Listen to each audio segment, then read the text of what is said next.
أعوذ بالله من الشيطان الرجيم. بسم الله الرحمن الرحيم.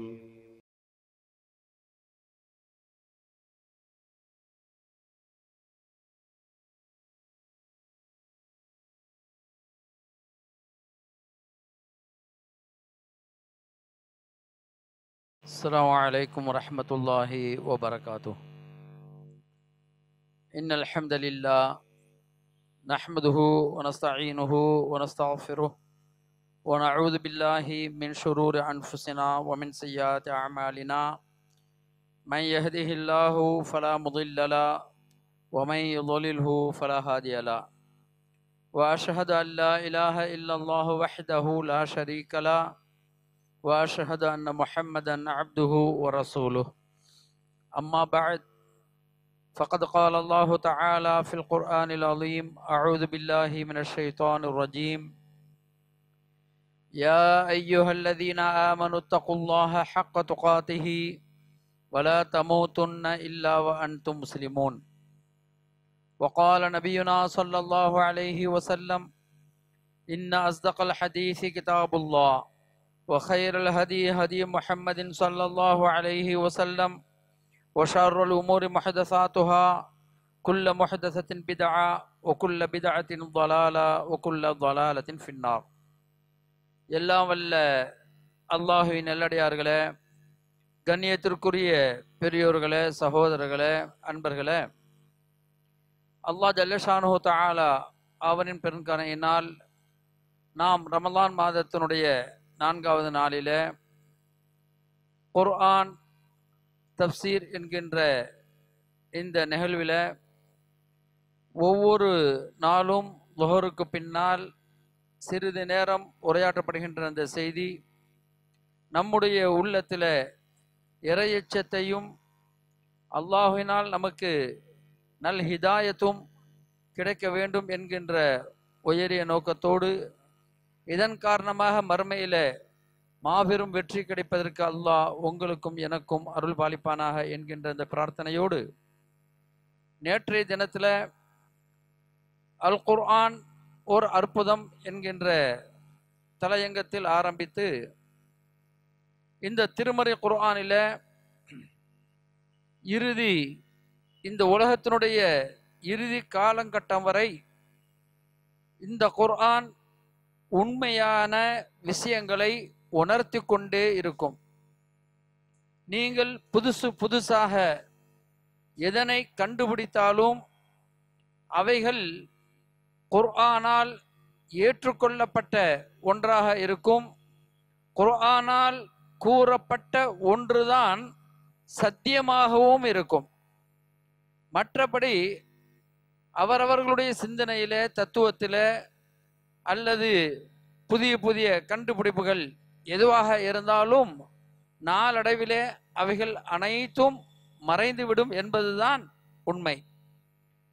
அல்லாஹின் நல்லடியார்களே, ரப்புல் ஆலமீன் அல்லாஹ் ஜல்லஷானு தஆலா திருமறை குர்ஆன வானியல், விண்ணியல், மண்ணியல், கடலியல், உயிரியல் அல்லது தாவரவியல் இவைகளை கூறுவதற்காக அல்லாஹ் இந்த திருமறை குர்ஆனை நமக்கு அருளவில்லை. ஆனாலும் இந்த திருமறை குர்ஆன் மோமின்கள், முஸ்லிம்களுக்கு மட்டுமில்லாமல் ஹிதாயத்து பெறாத, சத்தியத்தை அறியாத இன்னும் எத்தனையோ உலக மக்கள் இருக்கின்றார்களே, அவர்களுக்கு சத்தியத்தை சத்தியம் என்று தெரியப்படுத்துவதற்காக புற உலகத்தினுடைய செய்திகளையும் ரப்புல் ஆலமீன் அல்லாஹ் நமக்கு அளித்திருக்கின்றான் இந்த திருமறை குர்ஆன் வாயிலாக. ஏனென்றால் அண்ட சராசரங்கள் அனைத்தையும் படைத்தவன் அவன்தான். அல்ஹம்துலில்லாஹி ரப்பில் ஆலமீன். ஆலம் என்றால்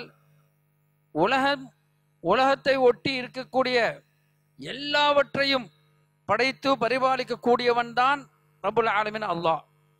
அதனால் இந்த உலகத்தில் அல்லது இன்னும் வானியல், கடலியல் என்றெல்லாம் சொல்கின்றோமே, இவை அனைத்தையும் பரிபாலிக்கக்கூடியவன் ரப்புல் ஆலமீன் அல்லாஹ் தான். அவனை தவிர வேறு யாரும் இல்லை. இன்னும் சொல்வதாக இருந்தால், நாம் புறக்கண்களால் காண்கின்ற சூரியன், சந்திரன், கடல், பூமி, மரம், மட்டைகள், உயிர்கள், இவை அனைத்தும் அவனுக்கு கட்டுப்பட்டே நடக்கின்றது. எந்த ஒன்றும் மனிதன் மட்டும்தான் தனக்கு ஆறறிவு படைக்கப்பட்டிருக்கிறது என்கின்ற காரணத்தினால் சில நேரத்தில் அல்லாஹ்வுக்கு மாறு செய்கிறான், அல்லாஹ்வை ஏற்றுக்கொள்ள மாட்டிருக்கிறான், அல்லாஹ்வை மறுக்கிறான். ஆனால் மற்ற எல்லா படைப்புகளும் அல்லாஹுவை தன்னுடைய ரப்பாக, தன்னை படைத்ததாக அவைகள் அனைத்தும் ஏற்றுக்கொண்டிருக்கின்றது. அவனுடைய கட்டளைக்கு முழுமையாக அடிபணிகிறது. அந்த அடிப்படையில் சூரத்துர் ரஹ்மான் 55வது அத்தியாயம், அதில் அல்லாஹ் ஜல்லஷானஹு தஆலா சொல்கின்ற போது, அர் ரஹ்மான் அல்லமல் குர்ஆன் ஹலகல் இன்சான் அல்லமஹுல் பயான் அஷ்ஷம்சு வல் கமரு பிஹுஸ்பான். இந்த 5 வசனங்கள். ரஹ்மான் அவன் யார்? குர்ஆனை கற்றுக் கொடுத்தவன், மனிதர்களை படைத்தவன், அந்த மனிதர்களுக்கு குர்ஆனுடைய விளக்கங்களை கற்றுக் கொடுத்தவன், அளித்தவன், அல்லமஹுல் பயான். அந்த அடிப்படையில் ரப்புல் ஆலமீன் மனிதர்களுக்கு கற்றுக் கொடுக்கக்கூடிய இந்த செய்தியில முதலாக அவன் சொல்வதெல்லாம் அஷ்ஷம்சு வல் கமரு பிஹுஸ்பான். அவனுக்கு குர்ஆனுடைய விளக்கத்தை கொடுத்தான் என்று சொல்கின்றானே, அதற்கு அடுத்தாற்போல் சூரியனும் சந்திரனும் அதனுடைய ஓட்டத்திலே சென்று கொண்டிருக்கிறது என்று ரப்புல் ஆலமீன் சொல்லிக் கொண்டிருக்கின்றான். சூரியனும் சந்திரனும், இன்னும் சொல்வதாக இருந்தால் சூரியன், சந்திரன், இன்னும் உலகில் எத்தனை கோள்கள் இருக்கிறதோ, கிரகங்கள் இருக்கிறதோ, அவை அனைத்தும் அல்லாஹ்வுடைய கட்டளைக்கு இணங்க அவை அனைத்தும் அண்ட வெளியிலே மில்கிவே என்று சொல்கின்றோம்.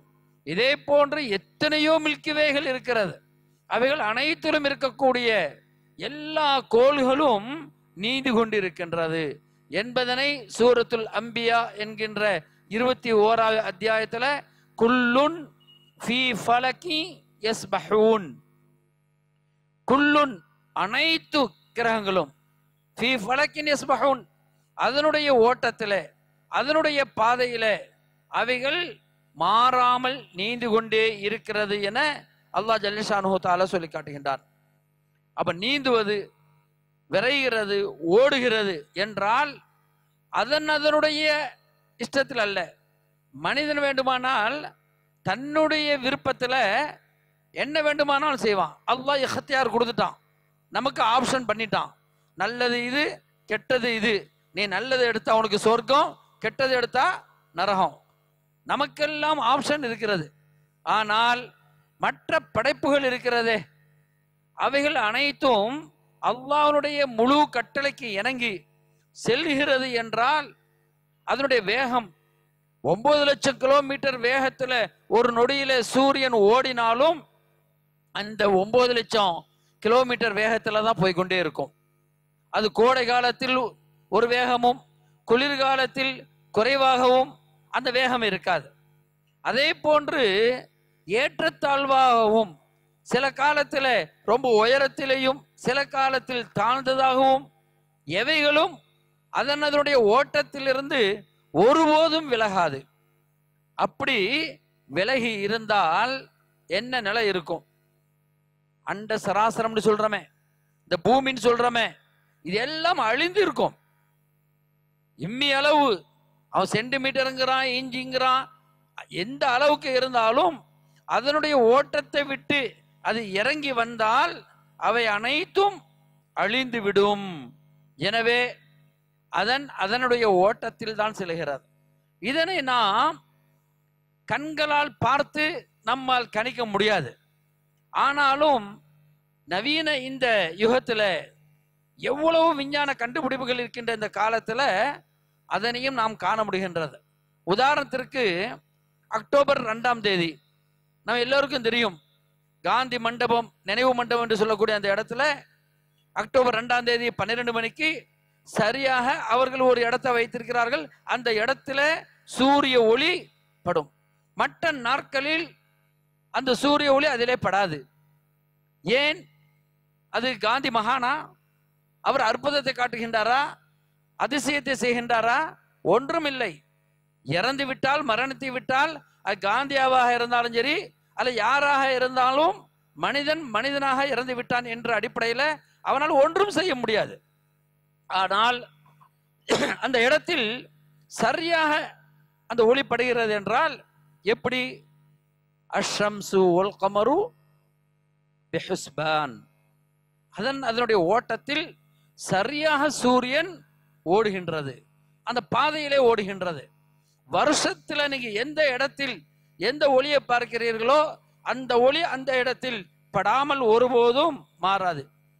ஏன், நேத்து கூட அவினாசி லிங்கேஸ்வரர் அப்படிங்கிற ஒரு பேர் எனக்கு வாயில வரல, அவினாசிங்கிற அந்த இடத்துல ஒரு கோவில்ல சூரிய ஒளி பட்டு சூரிய பகவான் அந்த சாமியை வணங்குவதாக நேற்று ஒரு பெரிய கொண்டாட்டம் நடந்தது. சூரியன் ஒரே இடத்தில் படுகிறது என்றால் அந்த கட்டிடக்கலை வல்லுநர்கள் அவர்கள் அது போன்று செய்கின்றார்கள். அப்படி செய்கின்ற போது நம்முடைய பள்ளியில கூட ஒரு குறிப்பிட்ட டேட்டு இது கட்டின நாலு சூரிய ஒளி படணும் அப்படின்னு சொன்னா அது மாதிரி நம்ம செஞ்சு வச்சிடலாம். சூரியன் ஓடுறது அதே ஓட்டத்துல ஓடுது. எப்ப வேண்டுமானாலும் நாம் அந்த ஒளியை அந்த இடத்தில் காலம் முழுவதும் பார்க்க முடிகின்றது. எந்த அளவுக்கு அப்படின்னு சொன்னால், இந்த சூரிய கணக்கு இருக்குது இல்லையா, அந்த கணக்கும் சந்திர கணக்கும், சந்திர கணக்கில் தான் ஒல் கமர கத்தர்னாஹு மனாசில் அல்லாஹ் ஜல்ல ஷானஹு தஆலா அதை சொல்லிட்டான். அதற்கு பல இடங்கள் இருக்கிறது, பல தங்குமிடங்கள் இருக்கிறது. கமர் அது ஒரு சீராக குறிப்பிட்ட இடத்துல அது செல்லாது என்பதனை அல்லாஹ் ஜல்ல ஷானஹு தஆலா சொல்லிட்டான். ஆனால் சூரியன் வஷ்ஷம்சு தஜ்ரி லிமுஸ்தகர்ரில் லஹா ذلك تقدير العزيز العليم சூரா யாசீன் 36வது அத்தியாயத்துல 38வது வசனத்துல சூரியன் அதனுடைய ஸ்தானத்திலேயே ஓடிக்கொண்டிருக்கிறது என்று சொல்கின்றான். இந்த அடிப்படையில பார்க்கிற போது சூரிய காலண்டர் நம்ம வச்சிருக்கிறோம் இல்லையா, சந்திர காலண்டர் ஹிஜ்ரா காலண்டர் என்று சொல்றாங்க. அதில் கூட எத்தனையோ தவறுகள் வரலாம். ஆனால் சூரிய காலண்டர் இருக்கு பாருங்க, அது சரியாக வந்து கொண்டே இருக்கும். நீங்க 2001 அல்லது ஜனவரி 1 இப்படி டிசம்பர் வர என்னென்ன தேதியில என்னென்ன கிழமை வருகிறதோ அதே காலண்டர் ரொம்ப அதிசயம் கிடையாது. 28 வருஷத்துக்கு பிறகு 2028 அந்த காலண்டரை வைத்தரலாம். அதே போன்று 56, 84 ஒரே காலண்டராக தான் இருக்கும். அதே டேட்டா, அதே டைம், அதே கிழமை எல்லாமே வரும். இவைகள் எல்லாம் ஒரு கணக்கு தான், ஒரு ஃபார்முலா. இந்த ஃபார்முலாவை வச்சு போட்டு பெரிய அதிசயம் அற்புதம் என்றெல்லாம் சொல்வது இருக்கிறதே, இதெல்லாம் வித்தை காட்டுவது போல. இந்த வித்தை காட்டுற மாதிரி கண்கட்டி வித்தை அப்படிங்கிறமே, அதெல்லாம் எப்படி என்னென்னமோ நமக்கு மத்தியில செய்வான். கடைசியில பள்ளிக்கூடங்கள்ல சில வித்தை காட்டுவதற்கு அந்த காலத்துல பள்ளிக்கூடத்துக்கு கூட்டி வந்து காட்டுவாங்க. நாங்கள் படிக்கும்போது வந்திருக்காங்க. வந்த இடத்துல இப்படியே காசை வைப்பான், ஒரு 2 பைசாவோ 5 பைசாவோ வச்சு அப்படியே ஓட வைப்பான். நமக்கு பார்க்கும்போது அந்த பைசா தானா ஓடுற மாதிரி இருக்கும். உண்மையிலேயே அவன் அதை விலக்கி காட்டுறான். காசு ஒண்ணு தானா ஓடாதுப்பா, அதுல உங்களுடைய கண்ணை கட்டி இருக்கிறோம் அப்படின்னு சொல்லி இங்க ஒரு நரம்பு, கண்ணுக்கு தெரியாத நரம்ப அந்த பைசாவோட ஒட்டி வச்சு அதை வச்சுக்கிட்டு இப்படியே இருமா அது ஓடுற மாதிரி இருக்கும். அப்ப கண்கட்டி வித்தை அல்ல. இப்போ மற்ற எத்தனையோ அதிசயமான செயல்பாடுகள் இருக்கிறதே, சர்க்கஸ்ல காட்டக்கூடிய எத்தனையோ அற்புதமான காரியங்கள் இருக்கிறதே, இவைகள் எல்லாம் பயிற்சியின் அடிப்படையில் இருக்கிறது. எவ்வளவோ அசாத்தலான செயல்களை செய்யக்கூடியவைகள் எல்லாம் பயிற்சி.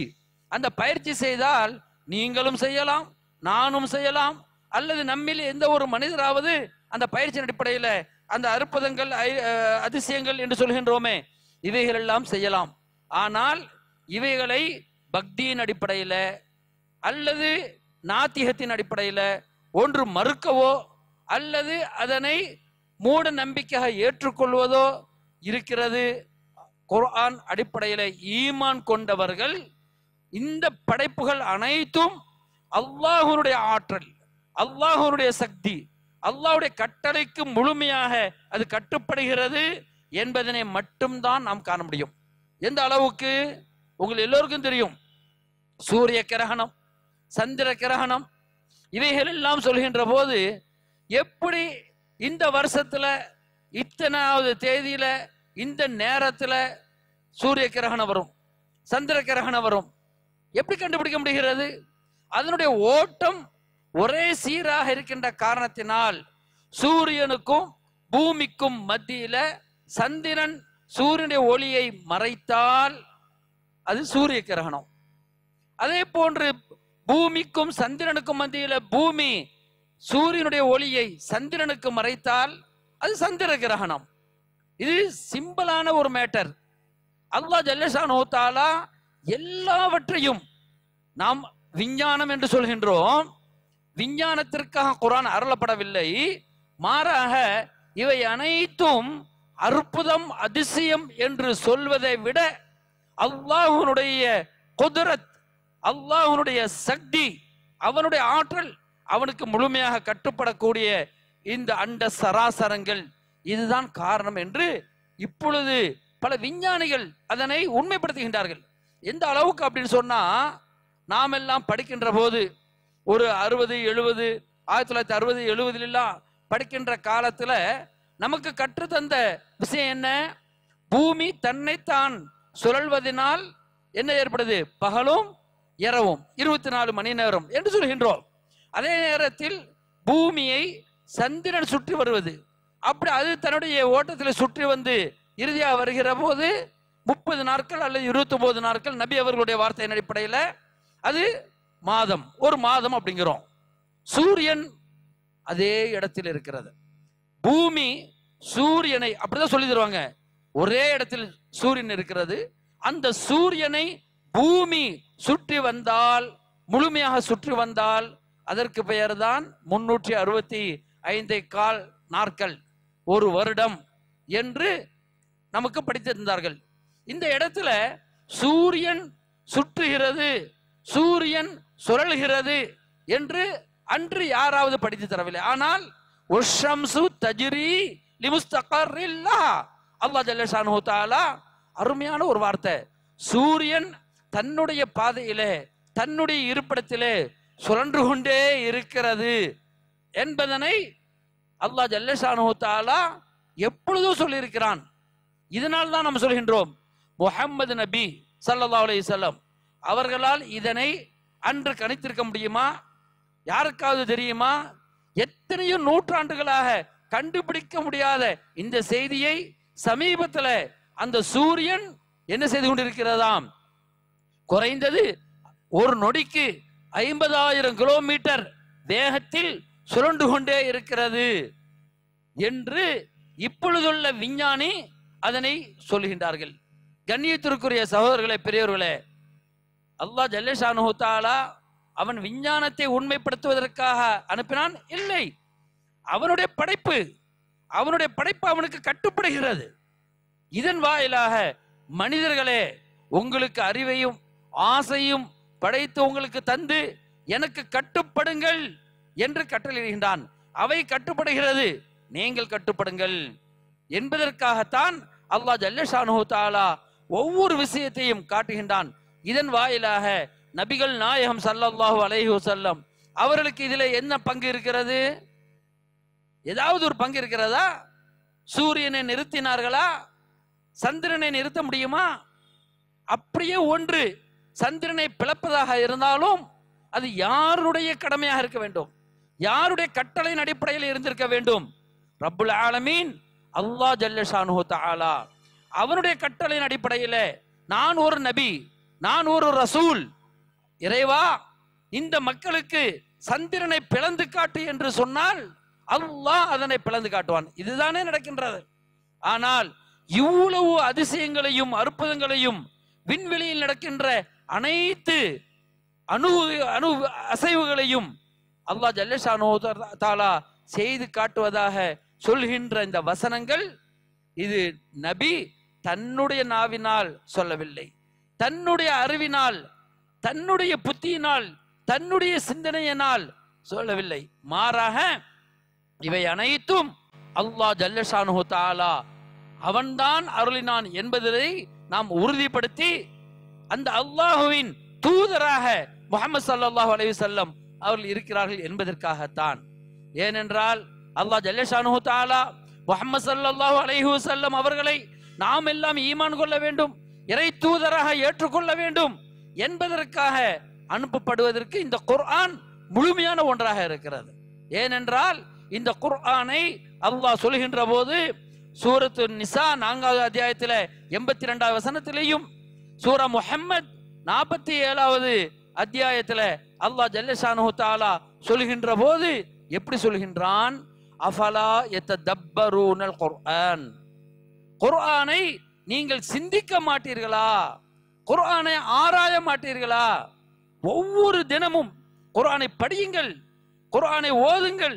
ஓதுவதற்கு தனி நன்மை, அதை அறிந்து ஆய்வு செய்து படித்து சிந்தனை செய்து இப்படி செய்தால் உங்களுக்கு பல நன்மைகளை ரப்புல் ஆலமீன் அல்லாஹ் ஜல்ல ஷானுஹு தஆலா வழங்குகின்றான். ஏனென்றால் இந்த சிந்தனையின் வாயிலாக உங்களுடைய அந்த சிந்தனையில் கிடைக்கக்கூடிய ரிசல்ட், ஒரு நதீஜா, அதன் வாயிலாக பிறருக்கு நீங்கள் எடுத்து கூறி அதன் மூலமாக அவர்களுக்கு ஹிதாயத்தை நீங்கள் கொடுக்க முடியும். எனவே கண்ணியத்திற்குரிய சகோதரர்களே, பெரியவர்களே, அல்லாஹ் ஜல்ல ஷானுஹு தஆலா திருமறை குர்ஆன்ல விண்ணியல் எத்தனையோ செய்திகளை சொல்றான். மடமடன்னு சொல்வதாக இருந்தால் வஜஅல்னா ஸமாஅ ஸக்ஃபம் மஹ்ஃபூலா என்று சொல்கின்றான். வஜஅல்னா ஸமாஅ, வானத்தை, ஸக்ஃபன் மஹ்ஃபூலா, பாதுகாக்கப்பட்ட ஒரு முகடாக, ஒரு ரூஃப், பாதுகாக்கப்பட்ட முகடாக ரப்புல் ஆலமீன் அல்லாஹ் ஆக்கி இருக்கிறான். யாருக்கு பாதுகாப்பு? பூமியில் வாழக்கூடிய மக்களுக்கு. அது எப்படி தெரிந்து கொள்கிறோம் என்றால், இது திருமறை குர்ஆன் யாருக்காக அருளப்பட்டது? மனிதர்களுக்காக. ஹுதல் லின்னாஸ். இப்ப இந்த மனிதர்கள் எங்கே வாழ்கின்றார்கள்? பூமியிலே வாழ்கிறோம். இந்த பூமியிலே வாழ்கிற போது பூமிக்கு வானம் முகடாக இருக்கிறது. வானம் என்றால் என்ன? நாம் எல்லாம் வானம் என்றால் உடனே மேலே பார்ப்போம், இதுதான் வானம் அல்ல. வானம் என்பது நீ இல்லாத வெற்றிடங்கள் எல்லாமே வானம். இப்ப நமக்கு தலைக்கு மேல வானங்கிறோம். ஒரு பள்ளி இப்படி வேகமா ஓடுது, ரூஃப்ல வேகமா ஓடும் இல்லையா? அப்போ அந்த பள்ளிக்கு வானம் எது? அதனுடைய தலைக்கு கீழே இருக்கிறதுன்னு. அப்ப எல்லாமே வானம், வெற்றிடங்கள் அனைத்தும் வானம். இந்த வானம் பாதுகாக்கப்பட்டதாக அல்லாஹ் ஜல்ல ஷானுஹு தஆலா வைத்திருக்கின்றான். எதிலிருந்து பாதுகாப்பு? என்ன பாதுகாப்பு? அப்ப சக்ஃபா, முகடு அப்படின்னு சொன்னா, இப்போ ஒரு மழை பொழிகிறது அப்படி வைத்துக் கொண்டால் இங்க மழை பெய்யுமா? இது ஒரு முகடு தானே. முகடு வந்து மழையை தடுக்கிறதுன்னு செய்யும். சூரியன் இப்படி சுட்டெரிக்கிறது, நாம் உள்ளே இருக்கிறோம், முகடுக்கு கீழே இருக்கிறோம். இப்பொழுது நமக்கு முகடா இருக்கக்கூடிய அந்த இடத்திலிருந்து சூரியன் நம்ம சுடுமா? சுடாது. ஆனால் ரப்புல் ஆலமீன் அல்லாஹ் ஜல்ல ஷானுஹு தஆலா இந்த முகடுன்னு சொல்றமே, இது நாம் கட்டிய முகடு. ஆனால் வானமே முகடு என்று கூறுகின்றான். நாம் வானத்தை பார்த்தால் சூரியனை புறக்கண்களால் நேரடியாக பார்க்கிறோம். இப்போ இந்த கட்டிடத்திலிருந்து சூரியனை பார்க்க முடியுமா? முகடுன்னு சொல்றியப்பா, முகடு இருந்தா சூரியனை பார்க்க முடியாது. அப்ப அல்லாஹ் வானத்தை முகடு என்று சொல்கின்றானே, நம்முடைய பார்வைக்காகவா? மழை, வானம் கிழிந்து மழை பொழிகிறது அப்படிங்கிறோம், வெயில் சுட்டெரிக்கிறது இப்ப பார்க்கிறோம் நேரடியாக. அப்ப என்ன முகடு இருக்கிறது? சிந்தியுங்கள். அஃபலா யததப்பரூனல் குர்ஆன். இதைத்தான் அல்லாஹ் ஜல்ல ஷானுஹு தஆலா சொல்லி காட்டுகின்றான்.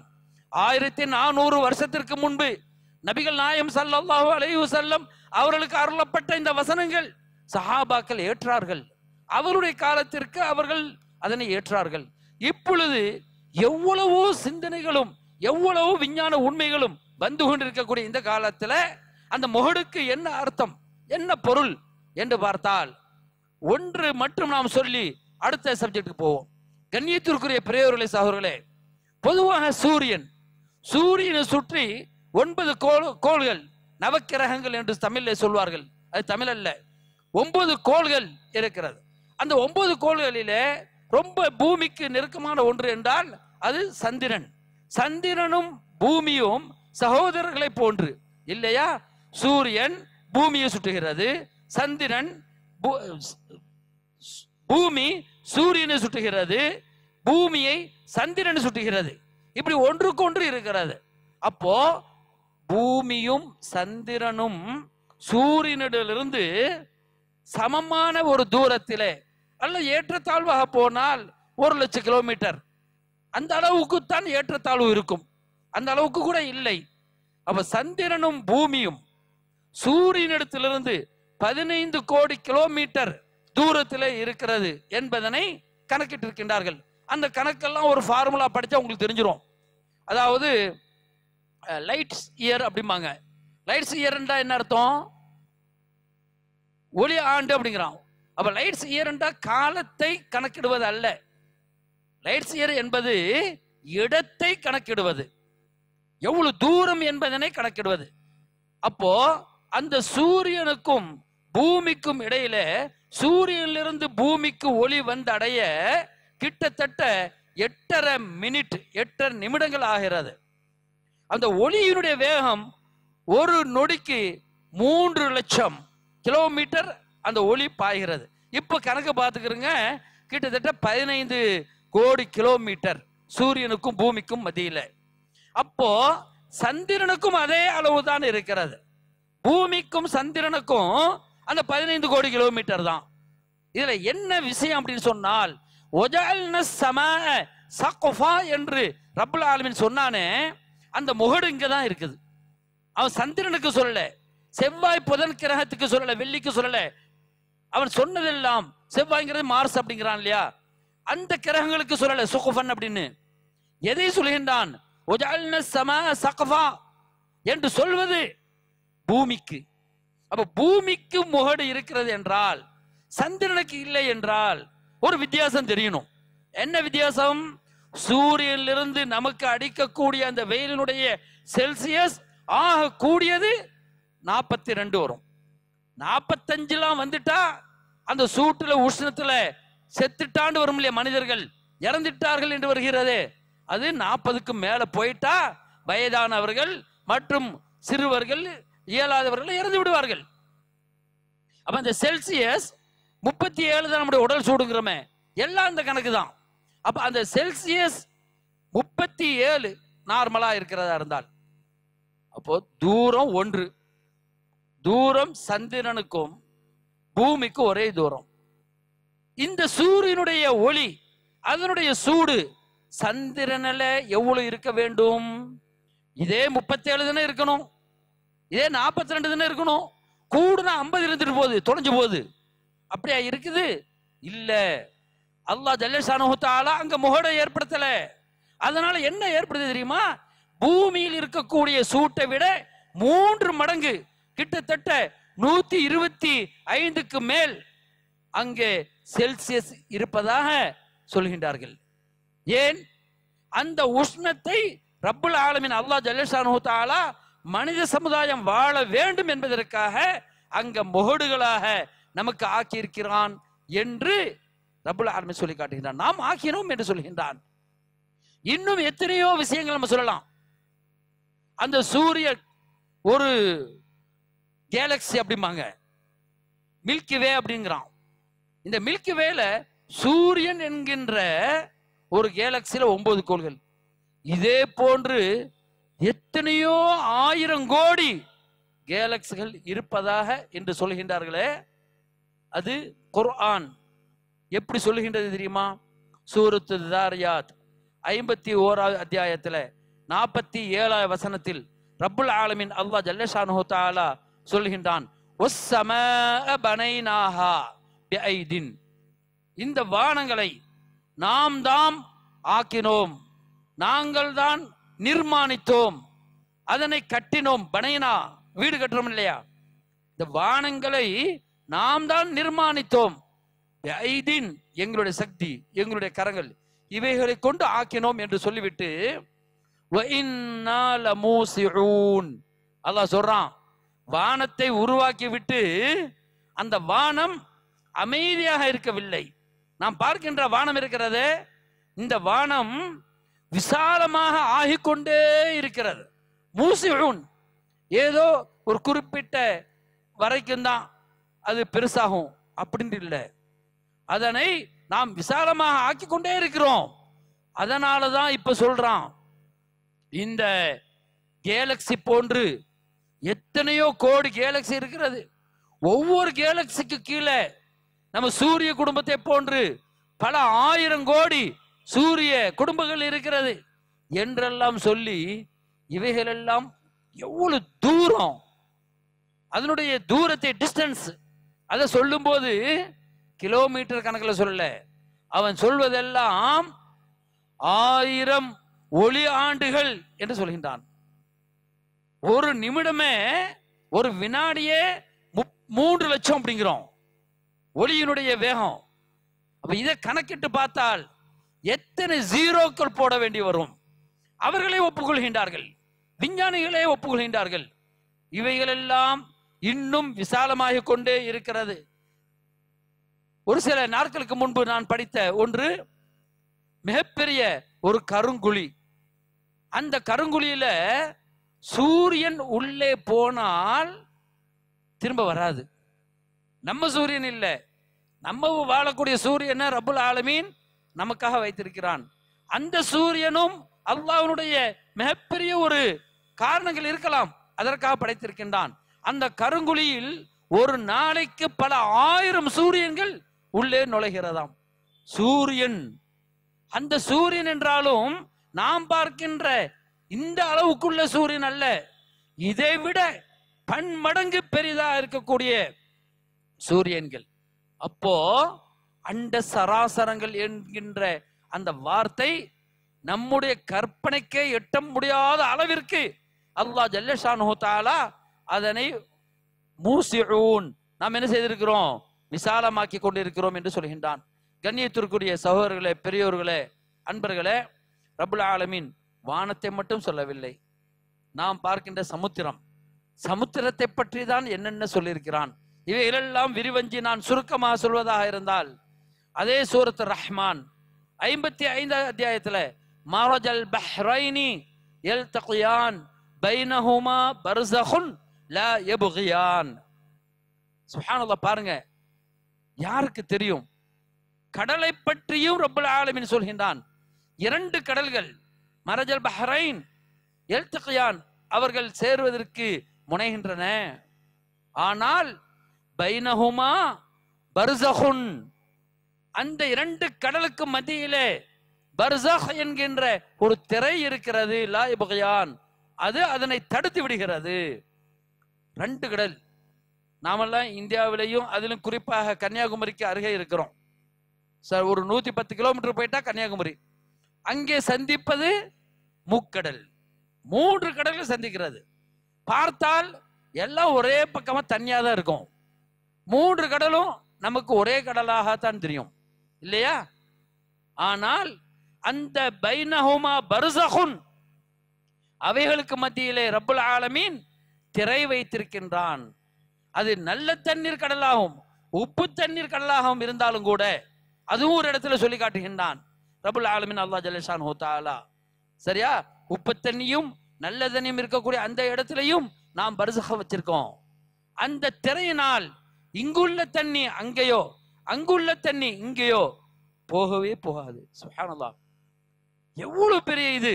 அதை எப்படி கண்டுபிடிக்கின்றார்கள்? தண்ணீருடைய தடிமன், தண்ணிக்கு கூட தடிமன் இருக்கிறது, தண்ணிக்கு சுவை இருக்கிறது, தண்ணிக்கு உஷ்ணம் இருக்கிறது. இவைகளை பார்க்கிற போது 2 கடலுக்கு மத்தியில் இருக்கக்கூடிய ஒவ்வொன்றும் வேற்றுமையாக இருக்கிறது. நம்முடைய பார்வைக்கு, புறப்பார்வைக்கு ஒன்றாக தெரிந்தாலும் அது வேறுபட்டு இருக்கிறதாக ரப்புல் ஆலமீன் அல்லாஹ் ஜல்ல ஷானுஹு தஆலா சொல்லக்கூடிய இந்த செய்திக்கு விஞ்ஞானிகள் சொல்வதை பார்க்கிறோம். இதே போன்று கருவியல், நம்முடைய உடல், ஒஃபி அன்ஃபுஸிக்கும் அஃபலா துப்ஸிரூன், குர்ஆன்ல வரக்கூடிய வசனங்கள், செய்திகள், இவை ஒவ்வொன்றும் மிகப்பெரிய பெரிய அற்புதங்களாகவே காட்டப்படுகிறது. உங்களுடைய உடலிலேயே சிந்திக்கக்கூடியவர்களுக்கு சிந்தனை இருக்கிறது. நீங்கள் சிந்திக்க மாட்டீங்களா? உங்களே நீங்க பாருங்க. சும்மா சிம்பிளா சொல்றதா இருந்தா தலைமுடிக்கும் புருவ முடிக்கும் எவ்வளவு தூரம் இருக்குது. தலைமுடி எவ்வளவு வளருது, புருவமுடி வளருதா? வளரவில்லை. இந்த மாதிரி செய்திகளை சொல்லி காட்டுவார்கள். ஆனால் விஞ்ஞான ரீதியாக சயின்ஸ்ல இருக்கக்கூடியவங்க சொல்லக்கூடிய வார்த்தை, அதிலும் குறிப்பாக விஞ்ஞானத்துல அந்த குழுவுக்கு தலைவராக இருந்த முரைஸ் புகைல், அவர் கரு சம்பந்தப்பட்ட விஷயத்துல உலகத்திலேயே மிகப்பெரிய ஒரு அறிஞராக இருந்தார். அவர் என்ன நினைத்தார் தெரியுமா? பொதுவாக எல்லாரும் நினைக்கிற மாதிரி இஸ்லாம் அல்லாதவர்கள் குர்ஆனை எப்படி நினைக்கிறாங்க? ஏதோ முகமது சொன்ன வார்த்தை, படிப்பு அறிவு எழுத்தறிவு இல்லாதவன் அப்படின்னு அவனுங்களே சொல்றானோ, முஸ்லிம்களே சொல்றானோ. அப்படி முஸ்லிம்களே சொல்லக்கூடிய அந்த முஹம்மத் எதனை கிழிச்சிட போறாரு? என்ன செய்தி இருக்க போகுது? அது இப்ப உள்ள விஞ்ஞான உலகத்துல 1400 ஆண்டுகளுக்கு முன்னால் சொன்ன செய்திகள் எல்லாம் இப்ப இருக்கவோ போகுது.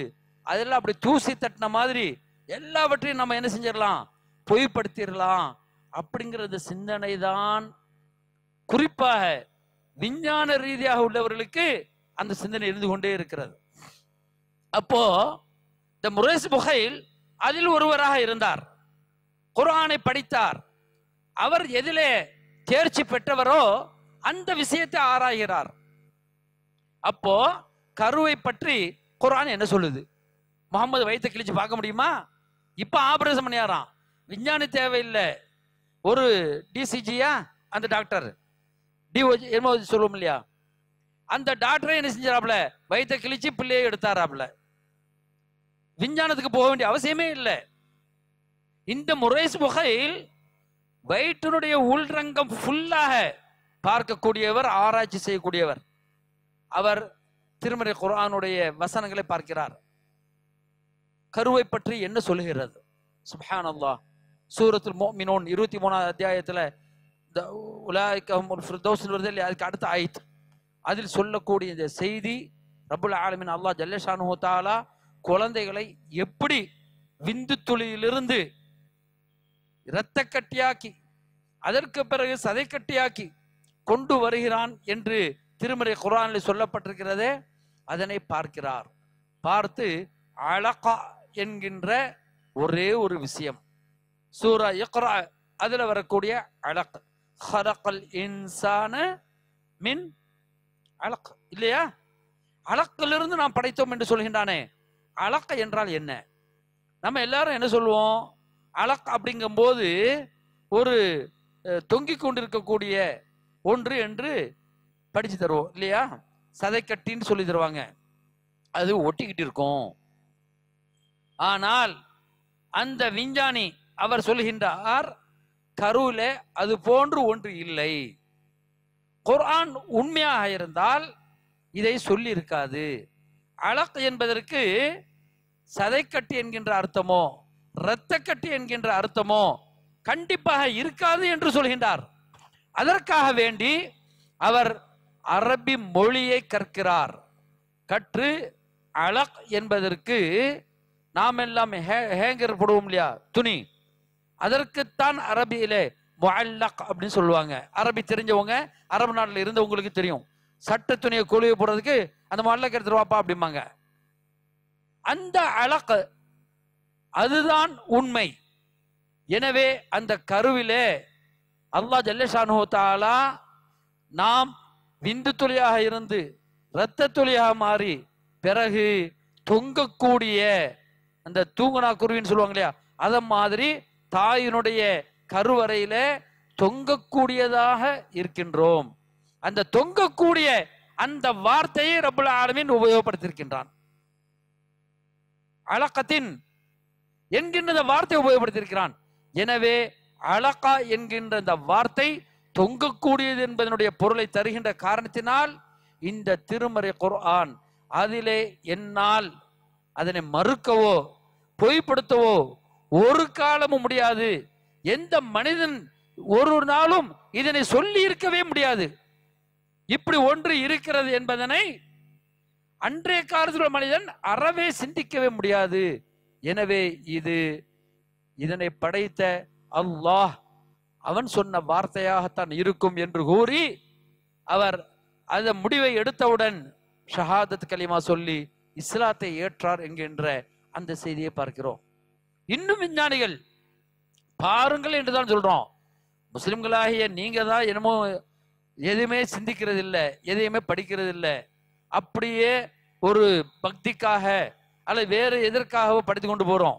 ஆனால் சிந்திக்க கூடியவர்களுக்கு அதிலே மிகப்பெரிய படிப்பினைகள் இருக்கிறது என்று ரப்பல் ஆலமீன் அல்லாஹ் ஜல்ல ஷானஹு சொல்றான். கண்ணியத்திற்குரிய சகோதரர்களே, இப்படி அல்லாஹ் ஜல்ல ஷானஹு தஆலா பல விஷயங்களை கூறிக்கொண்டிருக்கின்றான். அந்த விஷயங்கள் எல்லாம் நாம் சிந்திப்பதற்கு அல்லாஹ் நமக்கு தௌஃபீக் செய்ய வேண்டும். இன்னும் பல செய்திகள் இருக்கத்தான் செய்கிறது. தேனீகளை பற்றி சொன்ன அந்த செய்தி ரொம்ப அற்புதமான ஒரு செய்தி இல்லையா?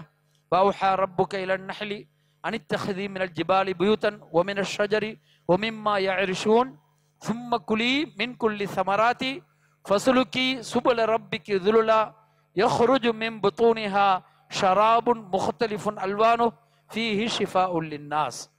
இந்த வசனத்துல இது நஹல் தேனி, அதற்கென்றே ஒரு சூறாவும் இருக்கிறது, 16வது அத்தியாயம். அந்த சூறாவில் 68, 69 இந்த வசனங்களை நீங்க போய் படிச்சு பாருங்க. ரப்புல் ஆலமீன் அல்லாஹ் ஜல்ல ஷானஹு தஆலா தேனிங்கிறது ஒரு அற்பமான ஒரு சின்ன ஒரு பூச்சி, அதனை ஒரு சூறாவாக ஆக்கி சொல்கின்றான். ஏன் தெரியுமா? அதில் மிகப்பெரிய தத்துவம் இருக்குது. நாம் எல்லாம் தேன் சாப்பிடுகிறோமே, ஃபீஹி ஷிஃபாஉ லின்னாஸ். அந்த தேன் எப்படி தேன் கிடைக்கிறது என்பதனை சொல்கிற போது, இந்த தேனீக்கள்லாம் பூக்கள்ல உட்காந்து அதை உறிஞ்சி அதுக்கு பிறகு அந்த தேனீக்கள் மொத்தமாக சேர்ந்து ஒரு கூடு கட்டி அதில் வந்து கக்குது, வாமிட் எடுக்குது. அதுதான் தேனி, அதான் தேன்.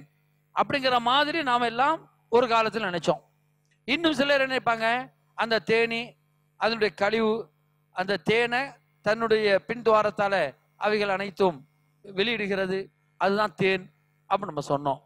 இந்த ரெண்டுமே பொய். நாம் நினைத்ததெல்லாம் உண்மையாக இருக்க போகிறதா? இல்லையே. சூரிய கிரகணம், சந்திர கிரகணம், இதை கூட இன்றைய காலத்திலையும் நம்பக்கூடியவங்க இருக்கிறாங்க, பாம்பு முழுங்குது அப்படின்னு. இது மாதிரி எத்தனையோ விஷயங்களை ஏற்றுக்கொள்ளக்கூடியவங்க இருக்கிறாங்க. அற்புதங்கள் என்று சொல்லப்படக்கூடிய விஷயங்கள் எல்லாம் யார் யார் சொன்னாலும் அதனை ஏற்றுக்கொள்ளக்கூடிய மக்கள் இஸ்லாமிய சகோதரர்களும் இருக்கிறீங்க.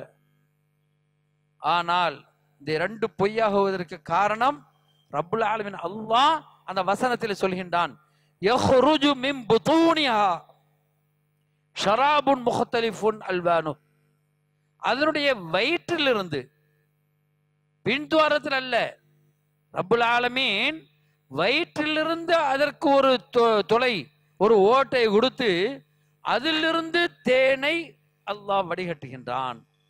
அந்த தேனி அதிலிருந்து தேனை உருவாக்குகிறது.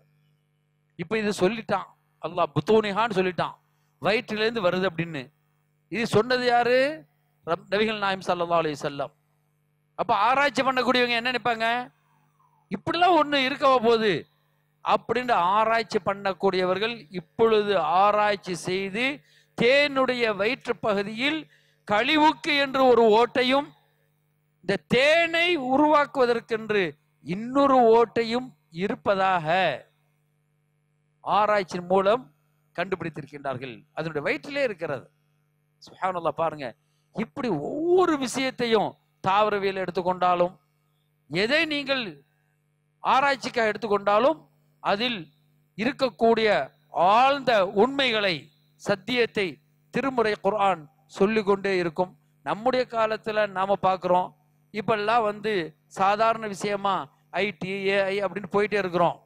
இதை விட மிக மிக அற்புதமான விஷயங்கள் எல்லாம் திருமுறை குர்ஆனிலே இருக்கிறது.